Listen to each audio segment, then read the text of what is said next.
रूस की सबसे खतरनाक जेल में कैदी की मौत के बाद से हड़कंप मचा हुआ है। यह कोई आम कैदी नहीं था, इसे रूस में पुतिन का सबसे बड़ा दुश्मन माना जाता है। वो कैदी जिसने पिछले कई सालों से रूस में लोकतंत्र की आवाज को बुलंद करके रखा था। वो कैदी जिसे कई बार जहर देकर मारने की कोशिश हुई, लेकिन जेल में अचानक से उसकी मौत के बाद हड़कंप मच गया। दुनिया के कई देशों में प्रोटेस्ट हो रहा है। इसके बाद हर कोई उसकी मौत के लिए पुतिन को जिम्मेदार ठहरा रहा है। लेकिन सवाल ये उठता है कि आखिर पुतिन के दुश्मन अलेक्सी नावल्नी की मौत कैसे हुई। इस पर अब भी सस्पेंस बरकरार है। क्या नावल्नी को पुतिन ने जेल में मरवा दिया? आखिर इस मौत का रहस्य क्या है? ये स्पेशल रिपोर्ट आप देखिए। रूस में पुतिन के कट्टर दुश्मन की मौत कैसे हुई?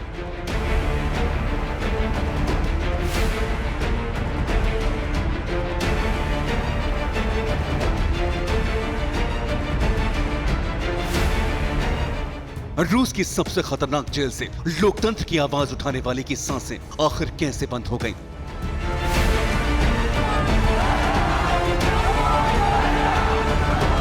जिसने पुतिन को खोलकर ललकारा,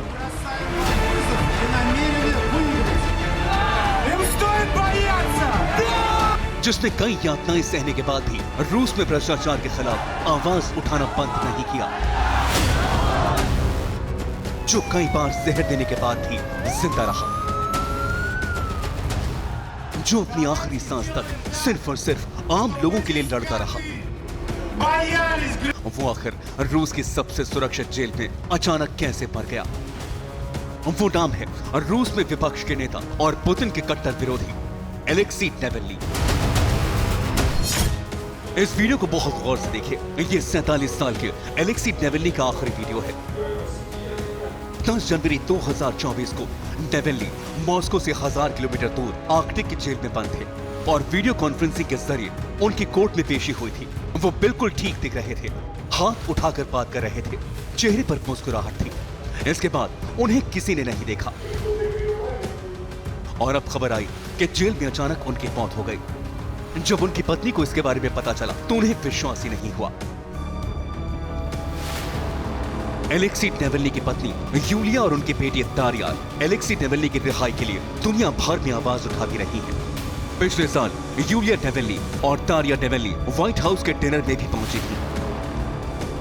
एलेक्सी की अचानक मौत से दोनों को सदमा पहुंचा है, लेकिन सवाल अभी वही है, आखिर पुतिन के विरोधी की अचानक मौत कैसे हो गई? जिस जेल में एलेक्सी नावल्नी को रखा गया था उसके बारे में कहा जाता है कि यहाँ दुनिया के सबसे खतरनाक अपराधियों को रखा जाता है। ये वो जेल है जहाँ कैदियों से इतनी मेहनत करवाई जाती है कि वो अपने आप ही दम तोड़ दें, जिसे पीनल कॉलोनी कहा जाता है। इस जेल में कई तरह की यातनाएं दी जाती हैं। माइनस तापमान पर कैदी को नंगे पांव चलना पड़ता है। सुबह 6 बजे से रात 10 बजे तक कैदियों को सिर्फ चलना या खड़े रहना होता है। इस जेल में कैदियों को सुबह से रात तक बैठने की इजाजत नहीं है। क्या इतनी यातनाएं सहने के बाद ही एलेक्सी नावल्नी ने दम तोड़ दिया? लेकिन जब तक नावल्नी जिंदा थे तब तक रूस के खिलाफ आवाज उठाते रहे। अपने बॉर्डर की भविष्यवाणी एलेक्सी ने पहले ही कर दी थी। तब भी एलेक्सी ने अपने लोगों को एक संदेश दिया था।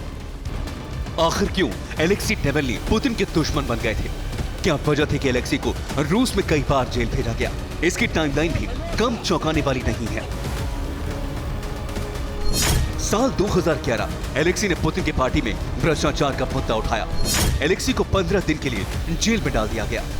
साल 2013 नावल्नी पर भ्रष्टाचार के आरोप लगाकर जेल भेज दिया गया। साल 2017 एलेक्सी नावल्नी पर जानलेवा हमला हुआ। साल 2019 विरोध प्रदर्शन के चलते नावल्नी को 30 दिन की जेल हुई।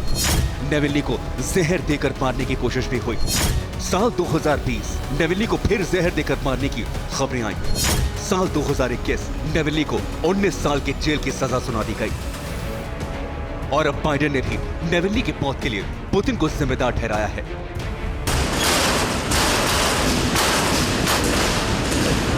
Путин убийца! Путин убийца! Дверь в каюте открывается только. और अब दुनिया के कई देशों में एलेक्सी नावल्नी की मौत के खिलाफ आवाज उठने लगी है। सबसे पहले मॉस्को से तस्वीरें देखिए। एलेक्सी नावल्नी के समर्थन में प्रदर्शन करने वाले प्रदर्शनकारी का सिर पुलिस ने बर्फ में दबा दिया। वहीं मॉस्को में ही पुतिन की पुलिस ने कई लोगों को हिरासत में लिया, यहाँ तक कि महिलाओं के साथ भी मारपीट की गई।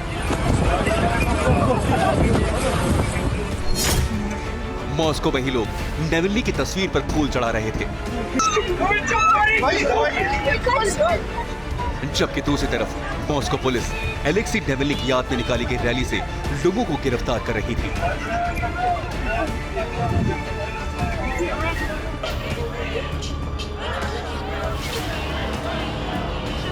सिर्फ मॉस्को ही नहीं, दुनिया के कई देशों में नेवल्नी के मौत के खिलाफ प्रदर्शन हुआ। कई देशों में लोग एलेक्सी नेवल्नी के मौत के खिलाफ सड़कों पर उतर आए।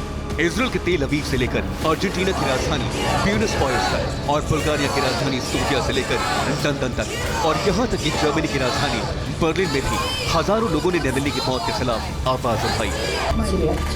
वहीं दूसरी तरफ यूरोपियन यूनियन की प्रेसिडेंट उर्सुला वॉन डर लीन तो एलेक्सी नेवल्नी की पत्नी यूलिया को गले लगाकर ढांढस बंधा रही थी। Putin убийца! हर कोई एलेक्सी की मौत के खिलाफ आवाज उठा रहा है। सभी एक ही सवाल कर रहे हैं, आखिर अचानक एलेक्सी की मौत कैसे हो गई? इस वीडियो को देखिए, ये सिर्फ 4 साल पुराना वीडियो है। तब एलेक्सी आजाद थे, वो अपनी पत्नी के साथ बेहद खुश दिखाई दे रहे थे, लेकिन अचानक ही उन्हें जेल में ठूस दिया गया और अब इसके खिलाफ रूस के लोगों में ही जबरदस्त गुस्सा देखने को मिल रहा है।